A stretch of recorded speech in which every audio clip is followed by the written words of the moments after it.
야당과 인사권을 나누겠다. 남경필 경기도지사 당선인이 제안한 연정, 연합정치 실험에 정치권의 이목이 집중되고 있습니다. 상대 정파를 포용하는 새로운 정치 실험, 과연 성공할 수 있을까요? 일각에서는 차기 또는 차차기 대선을 노린 정치적인 이벤트일 뿐이다 라며 선을 긋고 있는데요. 구체적인 말씀을 좀 직접 들어보겠습니다. 남경필 경기도지사 당선인 나와 계십니까? 네, 안녕하십니까? 안녕하세요. 네. 예, 뒤늦었지만 축하드립니다. 네, 예. 감사합니다. 자, 흔히 부르는 인수위 대신에 혁신위원회라는 이름의 도정 인수기구를 꾸리셨고요. 또 네. 스스로 혁신도지사 되겠다 이렇게 자처하고 계신데 어떤 의미가 담긴 건가요? 이게 정권을 인수하는 것처럼 대규모 인수위가 필요 없는 거고요. 또 이제 어떻게 좀 이 도정을 스마트하게, 또 이건 완전히 도민들에 대한 서비스이기 때문에 어떻게 잘할 수 있느냐를 한번 그동안 혁신적인 생각을 가지신 분들을 통해서 방향을 들어볼 것이냐, 이런 의미에서 혁신위원회를 꾸렸습니다. 네. 이 혁신위원들 몇 명을 보니까요. 박용후 카카오톡 전 고문, 이상봉 디자이너, 다방면에 아주 또 화려한 분들 계시고요. 특히 현직 소방관을 선임한 게 눈에 띄더라고요. 네. 예. 저희가 이제 그 혁신위원회 방향을 두 가지로 잡았어요. 제가 이제 이번에 선거를 치르면서 도민들께 약속드렸던 게 일자리가 넘치는 안전하고 따뜻한 경기도를 만들겠습니다, 이렇게 약속을 드렸거든요. 그래서 한쪽은 혁신적인 그 경제 방향을 통해서 아주 좋은 양질의 일자리를 만들어내는 쪽이 하나의 큰 틀이 될 거고요. 예. 또 한쪽은 안전하고 따뜻한 공동체를 만들겠다고 말씀드렸어요. 그래서 이런 좀 그동안 이 혁신적인 아이디어를 가지고 그 좋은 일자리를 만들어낸 그런 분들이 한쪽에 이제 그 포함이 돼 있고, 네. 다른 쪽에는 이제 우리 소방관처럼 안전한 경기도를 만드는데 실제로 어떤 조치들이 필요한가. 네. 그런 의미에서 이제 소방관을 모셨고 현직에서 뛰고 계신 분이라 아주 생생한 이야기들을 들을 수 있습니다. 네. 요즘 보면 소방관들이 그 열악한 소방근무 여건 개선해야 된다. 또 한참 목소리 높이고 계세요. 네. 국가직으로 전환해야 된다는 주장도 나오고 있는데 당선인께서는 이 문제 어떻게 생각하세요? 저는 가능하면 그렇게 했으면 좋겠고요. 특히 경기도 같은 경우에 지금 소방직 공무원들의 숫자가 적정 수준에서 한 4,000명 정도 모자르는 상태입니다. 아, 그렇게 모자라요? 예. 네. 그래서 이제 충원을 해야 될 거고요. 중요한 것은 지금 경기도, 예를 들면 경기도 같은 경우에 전체적으로 지금 도로나 철도나 항만, 가스, 전기 이러한 안전 점검을 한번 해야 됩니다. 그래서 안전직 공무원들의 숫자도 조금 좀 늘릴 필요가 있다, 이런 생각을 갖고 있습니다. 네. 국가직 전환 문제는 좀 정말 적극적으로 추진해 보실 생각이 있으신 건가요?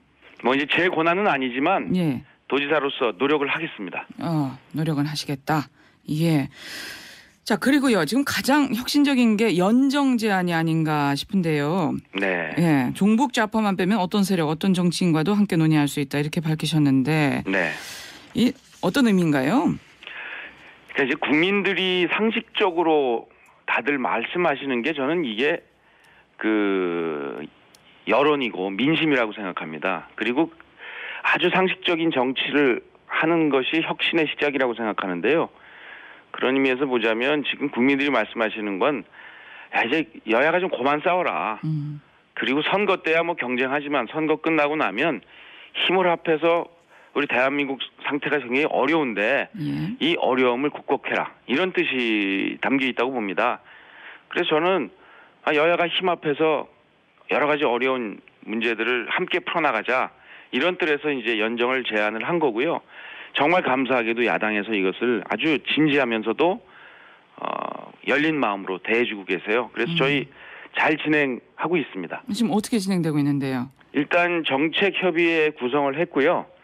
내일 모레 첫 번째 회의를 합니다. 그리고 목요일에는 저희가 이게 이제 대한민국에선 처음 이제 해보는 역사적인 첫 걸음을 떼는 거기 때문에 예. 지식사회, 시민사회로부터 구체적인 제안을 받을 겁니다. 이렇게 좀 해달라. 그럼 그 제안을 토대로 해서 구체적인 안을 짜고, 그리고 이제 서로 간의 협상에 들어갈 예정입니다. 예.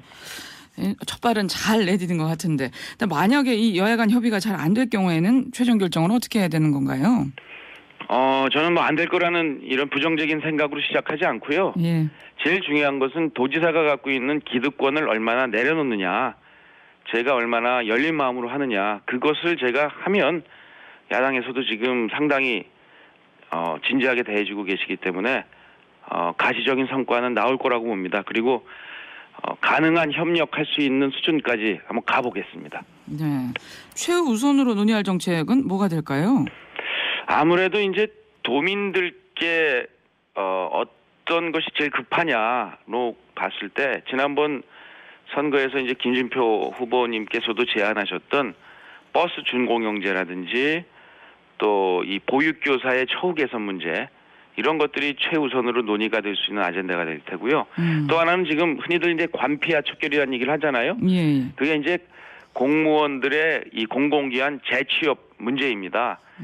여기에 대해서 무조건 안 된다고 할 수도 없고, 그렇다고 지금처럼 무분별하게 이렇게 허용해서도 안 된다고 보는데요. 전 여야가 함께 이 공공기관의 이 공무원 재취업 문제를 어디까지 허용하고 어디까지는 못하게 할 것이냐, 이런 기준을 마련해 주시면 저는 거기에 따라서 도지사는 인사를 하면 된다고 봅니다. 이런 여러 가지 문제들이 다 이 테이블에 올라올 것 같습니다. 예. 그 야당 인사 임명하겠다고 밝히셨던 그 사회통합 부지사 자리, 이 언제까지 공석이 되는 건가요? 이거는 이제 정책 협의를 통해서 예. 어느 정도 합의가 되면 야당 측에서 제안을 해주시면 저는 받을 겁니다. 그리고 아마 이제 야당 쪽에서도 지금 인사와 관련된 얘기들을 서서히 하시고 계신 걸로 알고 있습니다. 네. 혹시 당선인께서 염두에 두신 야권 인사가 있으신가요? 아니요, 제 선택이 아니기 때문에 전혀. 예, 추천해 주시면 받을 테고요.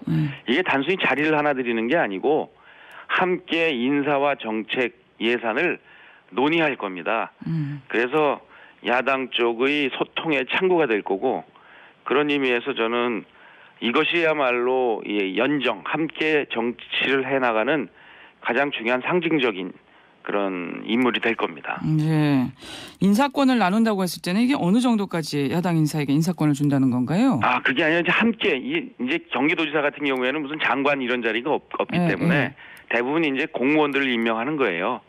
그래서 이제 공무원들의 선택 문제인데, 이런 그 인사를 할 때 그 부지사와 함께 논의를 할 생각입니다. 네, 그렇군요. 지금 그 연정 제안에 대해서 또 이렇게 보는 시각도 있어요. 뭐 차기 또는 차차기 대선 앞두고 지금부터 이미지 관리 들어간 거다. 근데 뭐 그렇게 유쾌하지 않은 해석은 아니에요. 네. 저야 뭐 지금 저를 이번에 선택하지 않으신 분이 절반이거든요. 예. 그 절반의 도민들의 마음을 얻는 것, 이것만 해도 저한테 벅찬 일이기 때문에 뭐 대선 이런 얘기는 하고 있지 않습니다. 뭐 대선거 기간 동안에는 일단 경기도지사 선거 승리할 경우 대선 주자 반열에 오른다는 분석이 있었을 때 아직 준비 안 됐다, 그릇도 안 됐다 이렇게 말씀하셨지만, 네. 설마 지금도 그런 생각하고 계신 건 아니죠? 마찬가지입니다. 지금 뭐 말씀드린 대로 저에게 일단 이 국민들한테 들어보니까 이런 거예요. 선거 때만 왔다 갔다 하지 말고 평상시에도 이렇게 도민들 잘 섬겨라, 그리고 약속한 거 지켜라, 이런 말씀들을 우선 해야 되거든요. 지금 할 일이 너무 많아서 이 대선 같은 것은 지금 생각하고 있지 않습니다. 어쨌든 이 연정 실험 성공할 경우에는 개인적으로는 아주 큰 정치적 자산이 되긴 하겠어요. 예, 저는 이게 평상시에 늘 생각해 오던 그러한 정치의 방향이라요. 이번에 이 연정은 꼭 성공시켜서 정치권도 이제 변화하는구나, 서로 힘 합해서 하는구나, 이게 가능하구나, 이런 것들을 좀 가시적으로 만들고 이게 대한민국 전체 정치를 좀 바꿨으면 좋겠습니다. 네. 지금 총리 인선 두고도 정치권에서 공방이 격화되고 있는데, 네. 연정 수준까지는 아니더라도 이 당선인의 정치 실험처럼 말이죠. 네. 상대편에서 인정할 만한 사람 또는 좀 반대쪽에 있는 사람 기용하는 파격적인 인선, 이게 어려운 일일까요? 어떻게 보세요? 그러니까 이제 인사라는 거는 그 리더의 그 선택입니다. 그래서 이번에 대통령께서는 정면 돌파를 선택을 하신 거죠. 저하고는 또 경기도하고는 상황이 다른 게 저는 경기도는 여소야대 상황이고요. 그래서 정치적 상황도 다르기 때문에 대통령께서 이렇게 선택하신 이 길이 국민들로부터 이제 판단을 받겠죠.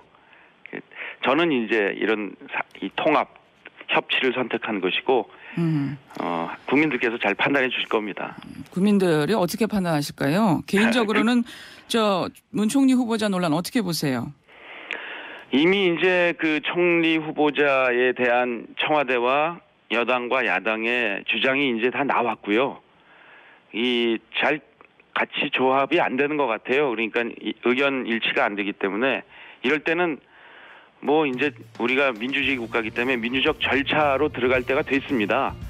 그래서 청문회 절차로 들어가고 야당도 이것을 보이콧 안 하실 것 같고요. 해서도 안 되고 그리고 이제 국회에서 선택을 하면 되는데. 예, 청문회부터 일단 해보자 하는 그런 말씀이시군요. 근데 중요한 것은 이 사안은 제가 국회 오래 했는데 이건 당론 투표할 일은 아닌 것 같고요. 예. 이것은 국회의원 개개인이 스스로의 양심에 따라서 크로스보팅을 해야 한다고 판단합니다. 알겠습니다. 남경필 경기도지사 당선인이었습니다.